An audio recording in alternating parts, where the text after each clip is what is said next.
안녕하세요. 오늘은 중세 유럽은 어떤 모습이었을까 한번 같이 공부 한번 해볼게요.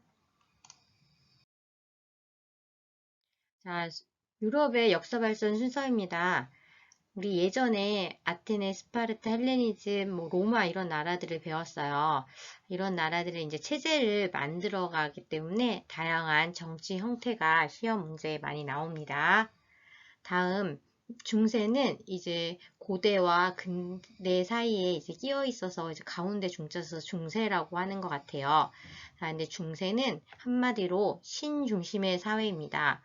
교회를 떠나서는 살 수도 죽을 수도 없는 시대가 이 중세 시대죠.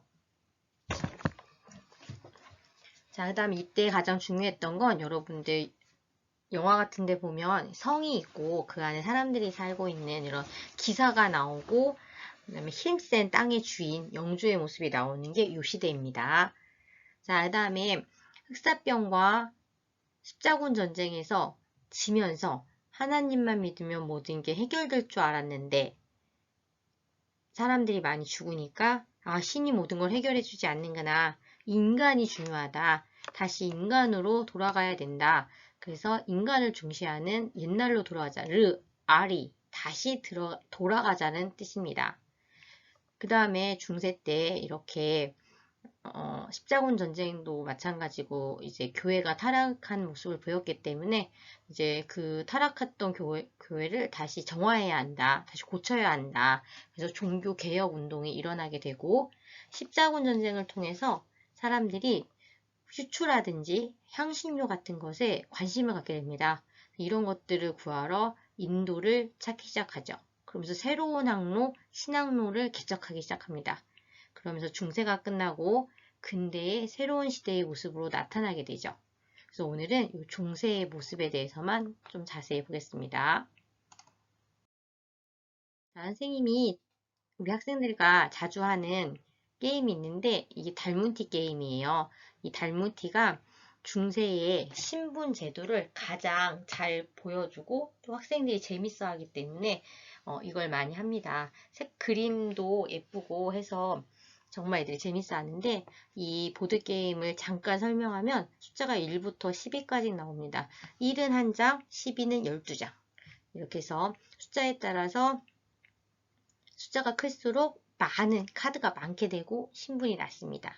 그래서 중세시대에 가장 노예 빼고 가장 낮은 신분인 농노가 가장 많이 12장에 포진되고 있어요. 참가 인원에 맞게 카드를 나눠 가진 후 시작을 가위바위보를 해서 정합니다. 그래서 원칙은 간단해요. 숫자는 낮게, 개수는 똑같게. 자, 이게 제일 중요합니다. 그래서 만약에 앞에 있는 친구가 3장을 냈다. 그럼 그 다음 사람은 5보다 작은 수, 4나 3이나 2를 내야 되는데 똑같게 3장을 내야 하기 때문에 4, 4장, 4, 3장 또는 3, 3장, 그 다음에 2, 2장에 조커가 하나 있으면 조커까지 이렇게 3장을 낼 수 있겠죠. 한 번만 해보면 됩니다. 어렵지 않습니다. 참가자들이 다 못 내면 마지막에 낸 사람을 기준으로 다 못 내면 다시 게임이 시작되는 건데 꼭 친구들과 한번 해보세요. 자, 이제 본격적으로 고대에 이 로마가 서로마와 동로마로 나뉩니다. 근데 이 서로마에 이제 게르만족이 쳐들어오게 되죠. 왜냐하면 이 훈족이 이 흉노족인데 이쪽에 얘네가 세게 내려옵니다. 그래서 이 게르만족이 내려와서 서로마 지역을 멸망시키고 여기에 프랑크 왕국을 세우죠. 다른 나라들도 많이 왔는데 특히 이 프랑크 왕국이 오래 갈 수 있었던 건 가까이서 이동했습니다. 그리고 크리스트교로 개종하여 교회의 지원을 좀 받아서 오랫동안 유지가 됐죠. 그럼 우리 항상 나라를 배웠으면 그 나라의 가장 유명한 왕을 항상 외웁니다. 한국사, 세계사 다 똑같습니다. 나라를 배우면 가장 유능한 왕을 꼭 한 명씩은 알아야 합니다. 프랑크 왕국의 유명한 왕 카롤루스 대제죠. 이 카롤루스 대제는 키가 되게 컸다고 해요. 그리고 게르만인 카롤루스 대제에게, 게르만인 너에게 서로마의 황제의 관을 주겠다. 이것은 게르만인 너에게 로마의 정통성과 크리스트교를 확대하라는 이러한 걸 정통성을 준 거죠. 크리스마스와 관련된 크리스트교와 관련된 날 크리스마스에 800년 12월 25일 서로마 황제를 받게 되고 있는 모습입니다.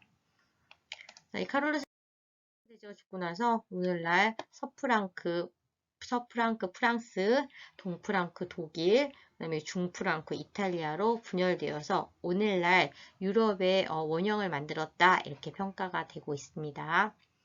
자, 지금 프랑크 왕국 분열돼서 혼란하죠. 그 다음 저쪽 북방민족 바이킹들이 옵니다. 왜냐하면 날씨가 추우니까 이 바이킹들이 어마무시한 바이킹들이 내려오면서 다 죽이고 하니까 혼란스럽죠. 그래서 어떻게 하면 나를 지킬 수 있을까? 이렇게 해서 이렇게 지역 단위로 성벽을 쌓고 그 안에 모여 살게 됩니다. 이게 봉건제예요. 자, 여러분들 바이킹 하면 바이킹들이 이렇게 새로운 땅을 차지하기 위해서 오랫동안 항해를 하고 그 다음에 이제 먹을 것을 약탈해 와서 한 번에 이렇게 펼쳐놓고 먹는 게 있습니다. 이게 뭐냐면 뷔페예요, 뷔페. 여러분들 뷔페집에 가면 많이 뭐가 있죠? 뷔페가 맞나요? 네. 그래서 이렇게 성을 쌓으면서 이 안에서 생활이 가능합니다. 밀도 재배하고 양도 키우고 교회도 있고 이렇게 그렇게 자급자족이 가능한 촌락 공동체, 장원이 형성되죠. 자, 장원의 모습입니다. 장원의 가장 힘센 사람은 영주의 성에 사는 영주겠죠. 그 다음에 여기에 중세시대에 먹을 게 뭐죠? 그쵸. 요 서양 사람들이 많이 먹는 밀가루, 밀 농사를 짓기도 하고, 방앗간에서 밀을 재배하기도 하고, 가루로 내고, 그 다음에 제빵소에서 빵을 만들죠. 자, 그럼 농사 누가 짓느냐? 농노라고 하는 계층입니다. 일주일에 3번은 영주의 땅에 경작을 하러 가니까 경작을 하기도 하고, 그 다음에 영주의 시설물을 사용할 땐 돈을 내기도 합니다. 농노는 농민과 노예의 합성어입니다. 그러니까 노농노는 재산을 가지고 결혼을 할 수 있지만 노예적인 요소를 가지고 있기 때문에 이동할 수는 없습니다. 자, 그다음에 중세의 꽃, 이 기사입니다. 기사. 그래서 여러분들 체육 시간에 A, B, C, D에서 A, B조에 이긴 사람, C, D에 이긴 사람, 다시 그 사람들끼리 경기한 이 토너먼트가 이 중세의 기사에서 나왔다고 합니다. 중세 기사들은 칼을 가지고 창과 방패를 가지고 싸우죠. 그래서 십자군 전쟁에서 열심히 참여하지만 이게 화약이 등장하면서 기사들도 몰락을 하게 됩니다. 자, 중세는 신중심의 사회이기 때문에 문화도 크리스트교와 관련된 것이 발달을 합니다. 그래서 여러분들 딱 봐도 저게 교회다. 어떻게 알아요? 높은 높이와 그 다음 위에 십자가 표시가 되어 있고 실내에는 이렇게 오색 찬란한 생유리, 스테인드 글라스, 유리죠. 이런 것들이 발달되어 있습니다.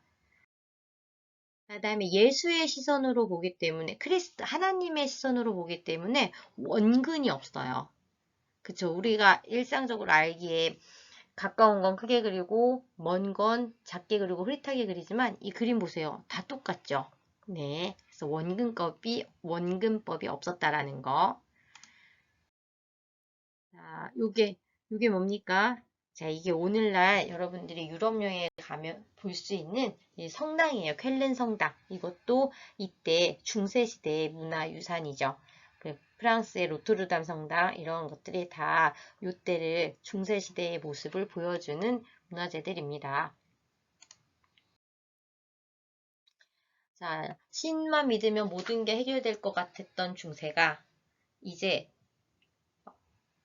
교황의 힘이 커지면서 이 기독교, 크리스트교 세계를 확대하려고 하는 욕심과 또 마침 셀주크 트루크가 예루살렘을 점령하면서 우리 하나님의 이름으로 영토로 회복하자 하면서 십자군 전쟁이 일어나죠.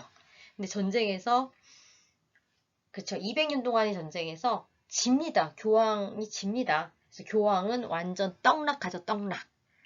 교황 세력이 약해지고 그 다음에 거기에 이제 기사들도 참여했는데 화약이 등장하면서 뭐 기사들도 죽고 영주들은 새로운 땅을 차지하고 싶었는데 전쟁에 있으면서 차지할 수 없었죠. 자, 그렇지만 십자군대 중에서 좋은 사람도 있었습니다. 아까 뭐라고 했죠? 그렇죠. 상인들, 뭐 후추라든지 뭐 향신료 같은 것들이 이때 유럽에 전해지면서 굉장히 많이 돈을 벌게 되고 또 교황의 힘이 약해지니까 반대로 황제의 힘이 커지기도 하게 되는 게 중세의 마지막 모습이죠. 자, 그 다음에 흑사병이 돌면서 농노들이 많이 죽어요. 농사는 지어야 되는데 농노들이 죽이니까 농노의 지위가 향상되는 모습도 보입니다.